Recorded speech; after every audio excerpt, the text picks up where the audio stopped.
Sejam bem-vindos. Estamos aqui para mais um episódio de Café na América, o nosso podcast que vai contar para você sobre resiliência, sobre empreendedorismo, sobre histórias vividas aqui nos Estados Unidos. E hoje eu tenho uma visita muito especial, que você vai se impactar com a história dessa mulher.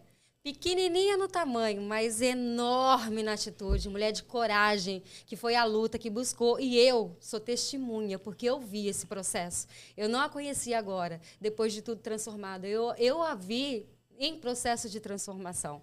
E eu tenho muito orgulho, a doutora Emily Kozan. É um prazer poder estar aqui. E principalmente falar com alguém que realmente conheceu a Emily anteriormente, a Emily, né, que hoje é chamada de doutora Emily Kozan, mas você conheceu a Emily estudante, a Emily batalhando, né, você viveu o processo de forjamento que Deus foi fazendo na minha vida. Verdade. Emily, o principal do nosso podcast é mostrar que todo mundo pode.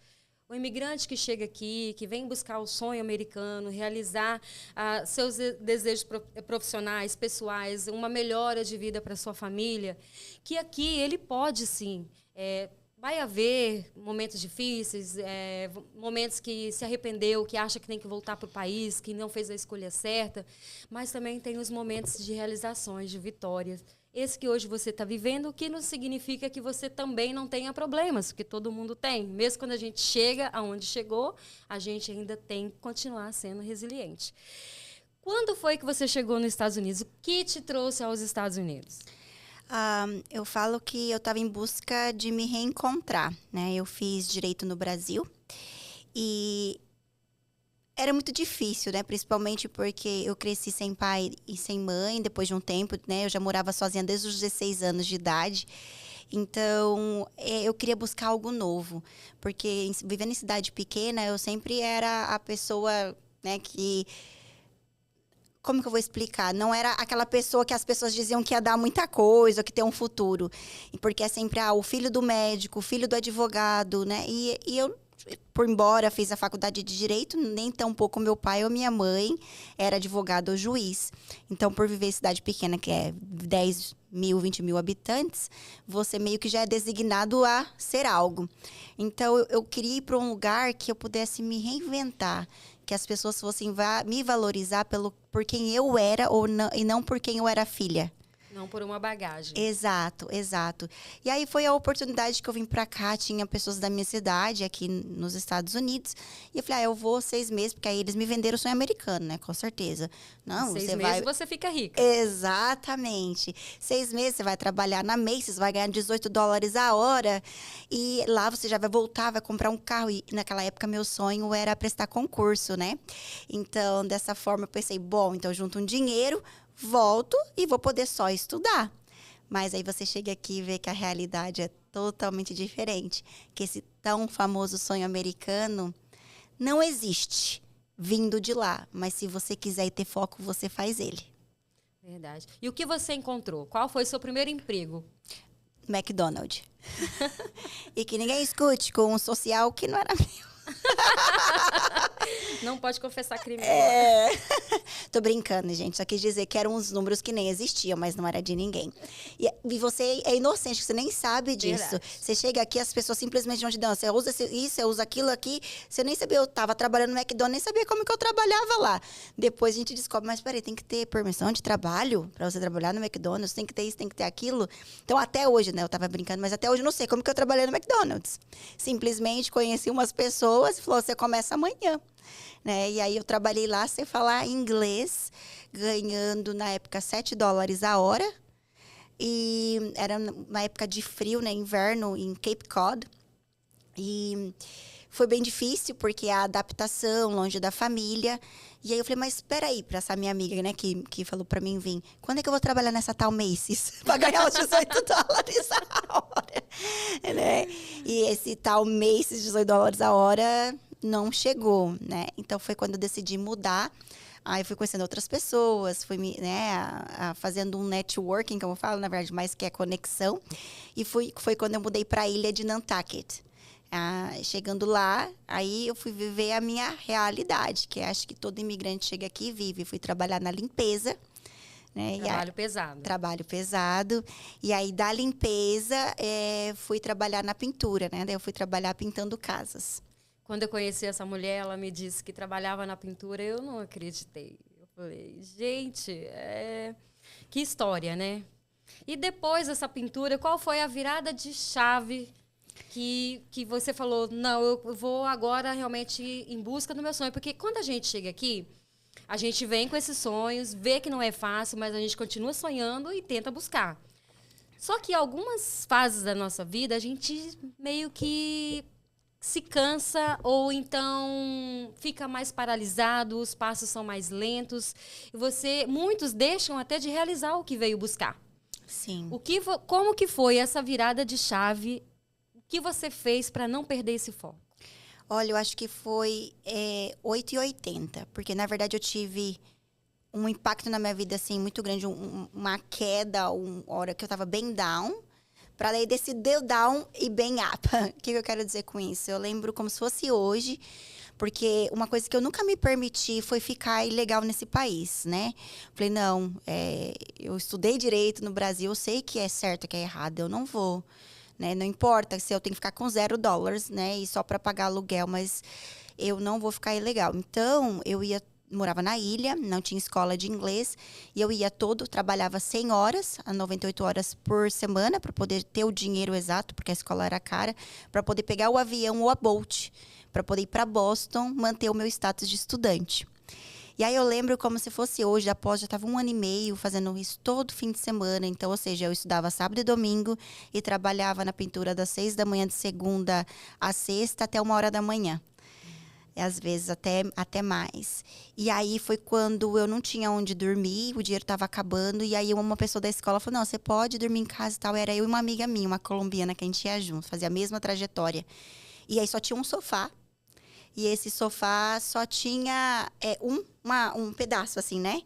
E a gente falou, mas como a gente vai dormir nesse sofá? Aí eu tive a ideia, eu falei, não, vamos pegar uma cadeira. Então a gente colocou 2 cadeiras, que era para colocar as pernas.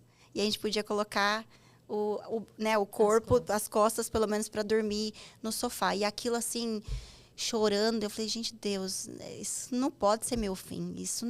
Alguma coisa tem que acontecer. E aquilo veio muito grande em mim, que eu tinha que fazer uma escolha. Porque até nesse momento eu também estava vivendo metade aqui, vivendo metade no Brasil, que eu falo que é todo o problema do imigrante. A gente entra num patamar, numa crise tipo, existencial, né?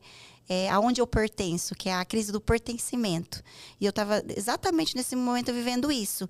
Porque eu estava aqui trabalhando para mandar dinheiro para o Brasil, mas ao mesmo tempo querendo ficar aqui e não ficando ilegal. Então eu não. E todo mundo fala, fique legal, porque senão vai fazer dinheiro assim. Realmente eu não estava fazendo dinheiro. Então eu falei assim, eu tenho que tomar uma decisão. Ou eu paro com essa escola, porque isso cheguei no meu limite, né, de trabalhar 100 e poucas horas ainda, ter que dormir assim, ou eu vou fazer desse país o meu. E se for para fazer desse país o meu, no caso, eu viver aqui, alguma luz o senhor vai ter que me mandar, porque eu não me permito mais viver assim. E aí foi no domingo, quando eu voltei, que aí uma amiga falou, Emily, vem em casa que eu fiz sopa, tava voltando da Bolt. E aí ela era manicure, ela estava fazendo a unha de uma ucraniana, de uma moça que ela era dona de várias lojas aqui na Flórida também. E aí quando eu entrei pela porta, essa mulher começou a chorar, americana, a gente nunca tinha se visto. E aí ela falou assim, ela começou a tremer, eu falei, ai meu Deus. E aí ela começou a falar para a manicure que quando ela viu eu entrando, ela viu ela anos atrás. Para quem não sabe, o Kozan vem da Ucrânia, né? Eu sou ascendente de Ucrânia. E aí essa mulher começou a contar a história dela e perguntou quem eu era e aquilo. Eu falei, gente, isso aqui... Né? Na época eu não estava tanto assim, mas eu sei, hoje entendo que foi Deus. Foi o sinal que eu pedi a Deus. Foi o sinal. E ela falou assim, não, você não vai mais trabalhar, você não vai me ver isso, eu vou te ajudar. Ela falou assim, então você vai sair da pintura, eu vou te ensinar inglês, porque é tudo tradutor. Aí eu falei, mas moça, como que eu vou trabalhar na sua loja? Eu não falo inglês. Eu só sei falar hi, bye. Ela falou, não, eu vou te ajudar. Eu vou te ajudar e você não vai embora. Agora esse país vai ser seu. E aí hoje eu tenho um entendimento, quando eu conto essa história, que eu acho que foi a primeira vez que eu estou contando essa história, eu consegui entender Que era a resposta que eu falei, Era a Deus... resposta que você orou. Exato. E aí foi aí a trocada de chave. Aí ela começou, não, para você fazer a faculdade, você vai ter que fazer isso, você vai ter que ir para uma outra escola de inglês, vou te levar para Flórida, você vai começar a trabalhar na minha loja, era uma loja de joia. Aí eu lembro até hoje que tinha Chanel, a Tiffany, né? E aí eu trabalhava com essa americana sem falar inglês. E ela falou, não, porque pega a Chanel. Eu falei, quem é essa moça? Que eu nem sabia quem era a Chanel, né? E aí ela pegou e foi falar pra minha chefe, como é que você contrata uma menina que primeiro não fala inglês, segundo, que não sabe nem quem é a Chanel e Tiffany e quer vender joias? Aí ela falou assim, porque mesmo ela sem falar inglês, mesmo ela sem saber quem é Chanel Tiffany, olha o número de vendas dela. Foi o triplo do que você não fez em um mês, Uau. em menos de 2 semanas. E aí foi isso. Aí por quê? Eu aprendi as palavras principais. Fui lá, aprendi como falava a pronunciação. Aí eu só olhava para as americanas. Your eyes are glistening. This jewelry is looking so beautiful. E ia vendendo. E assim começou a minha história aqui na Flórida. E com a ajuda dela, eu fui entendendo o que eu tinha que fazer para começar os estudos de novo. Então, ela foi o meu anjo da guarda. Eu conheci a Emily, ela estava estudando para advocacia, estagiando, né, no órgão público. E eu vi a dedicação dela. Ela chegou a fazer 2 semestres em um só. E um dia ela falou para mim que alguém disse para ela que seria difícil ela passar no bar porque o inglês dela poderia ser a barreira. E isso foi um desafio. Eu vi essa menina com sangue no olho naquele dia, tipo assim, eu não aceito isso. E ela estudou, ela passou o verão todo estudando, e ela foi lá e conseguiu, e hoje faz parte do bar, e hoje essa é advogada de sucesso. É o que eu falo para você, imigrante, que está aí assistindo a gente. Quem vê hoje a Emily, poderosa, palestrante, guerreira, realizando o sonho de vários imigrantes com o tal famoso Green Card. Mas ela teve a luta dela também. E você está fazendo a sua parte? Você está crendo? Você está focando? Porque muita gente perde o foco nesse país. Eu tenho quase 28 anos de América e eu já vi muitas pessoas perderem o foco. Veio com tanta garra buscar e se perderam. Isso não significa que não vai ter dias que você vai se sentir cansado, injustiçado. Mas quando você estiver assim, dorme, descansa. Descansa no Senhor e no outro dia recomeça outra vez, que Ele vai te fortalecer. Sim. E eu vi essa menina ir lá e realizar. E hoje realizando os sonhos de tantos que precisam dos serviços dela. Está fazendo toda a diferença na nossa comunidade. E hoje virou até autora. Sim. Conta para mim como surgiu isso. Olha, porque eu acho que eu senti também a necessidade de impactar a vida de outras pessoas, né? Porque aí dentro do escritório eu via, vou ser sincera, muito vitimismo. Se tem uma coisa que me irrita, é a pessoa vítima. Ai, mas doutora, eu não consigo. Ela mora a 5 minutos da escola e diz que não consegue manter o visto de estudante. E eu falei, é impossível. Eu pegava Bolt, 2 horas de Bolt, eu pegava depois mais 1 hora de avião, 3 horas para poder, e mantive meu visto por 2 anos e meio. Você vem me dizer que você mora a 5 minutos da escola, você não consegue manter seu status?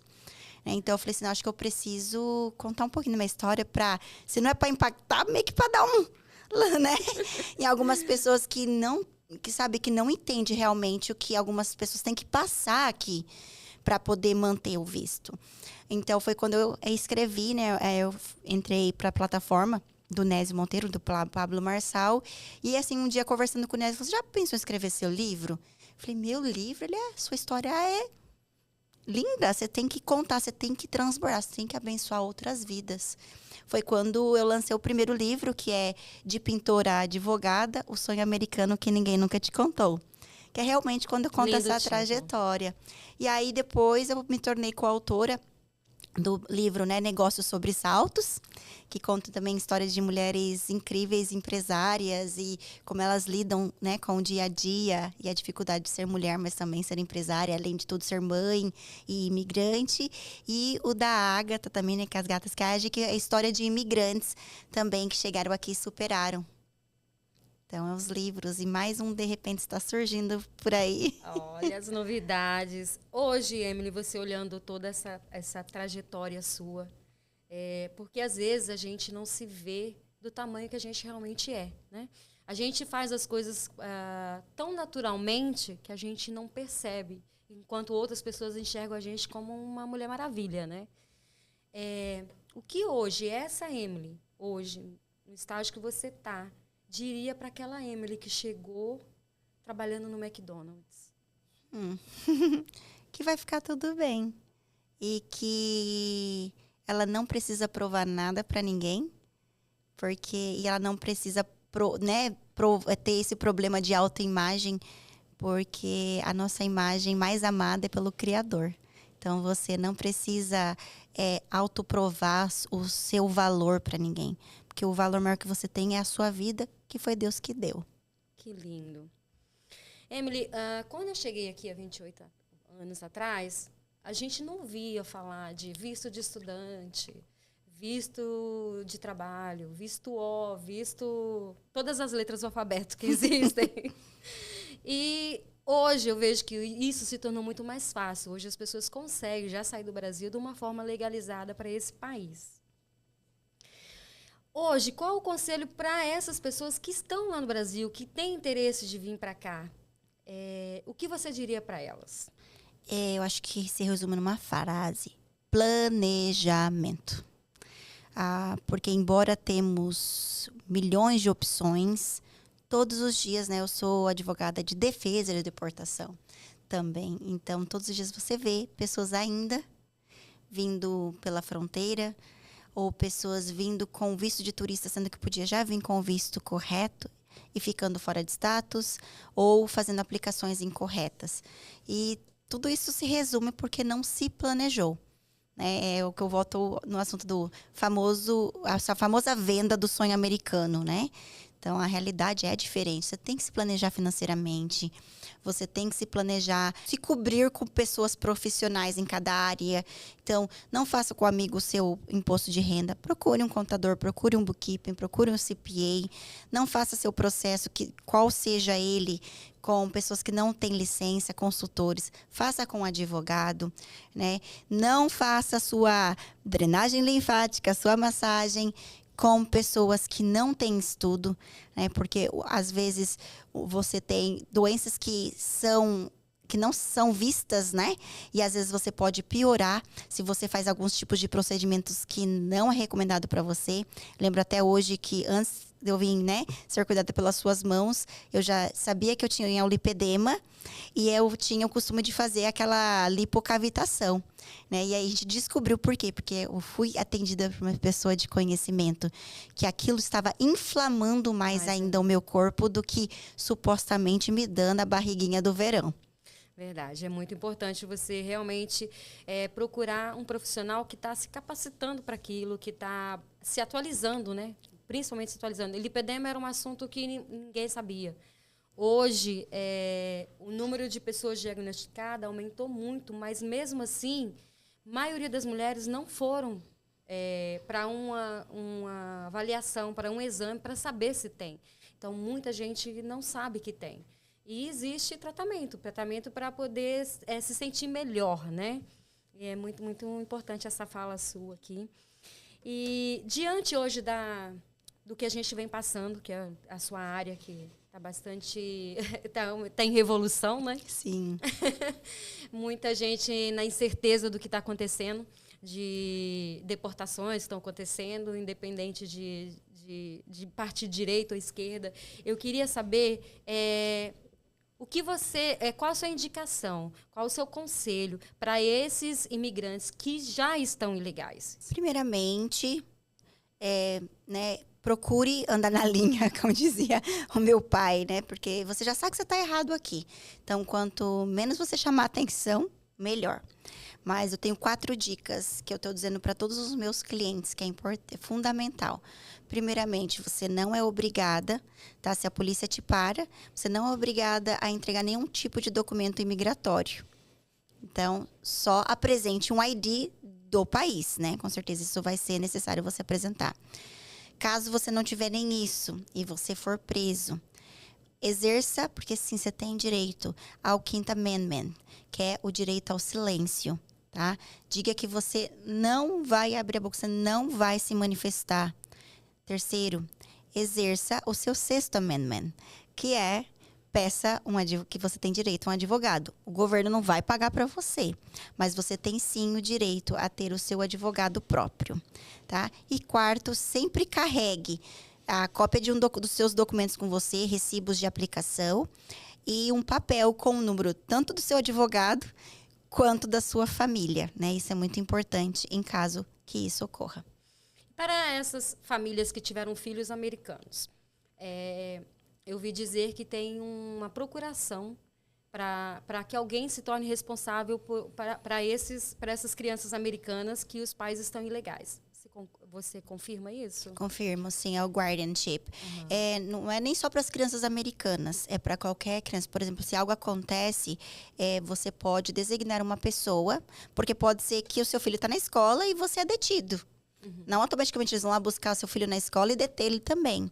Mas caso isso ocorra, pelo menos você tem essa autorização para que um responsável, né, um residente, uma pessoa com documento pode até o seu filho, de repente, levar para uma família que você tenha no Brasil, ou aquela família vir buscar até a sua situação se regularizar. O que valeu a pena e o que você não faria? Eu acho que eu faria tudo de novo igual do jeito que eu fiz. Errando que você aprende. Exato. Ou você aprende pelo amor, ou você aprende pela dor. Mas mais que isso, eu acho que cada scar, cada cicatriz que eu tenho, seja ela emocional ou física, ela fez e me tornou quem eu sou hoje. Então, ela faz parte da minha essência, da minha história. Então, eu não mudaria nada. Ai, que lindo, que lindo. Mais orgulho ainda de você. E, como eu te falei, eu tenho muito orgulho e eu vi a sua trajetória de perto, ver esse mulherão que você transformou, essa advogada que vai lá e faz acontecer, que traz resultados. Gente, ela é advogada da minha empresa também, viu? Tivemos grandes vitórias aí essa semana e nós estamos muito felizes com a nossa advogada. 3 de uma vez. Então, é isso. Podem confiar, acreditar. Esse é o meu profissional que realmente faz acontecer, que exerce a sua ética profissional, que é o principal, eu acho. Não só exercer sua profissão, exercer sua ética, se colocar no lugar do outro e não apenas visar em tirar o dinheiro que aquela pessoa está investindo em um sonho. É isso que me faz ter muito mais orgulho de você. Como eu disse, conheço pessoalmente e conheço como profissional, porque é advogada da nossa empresa.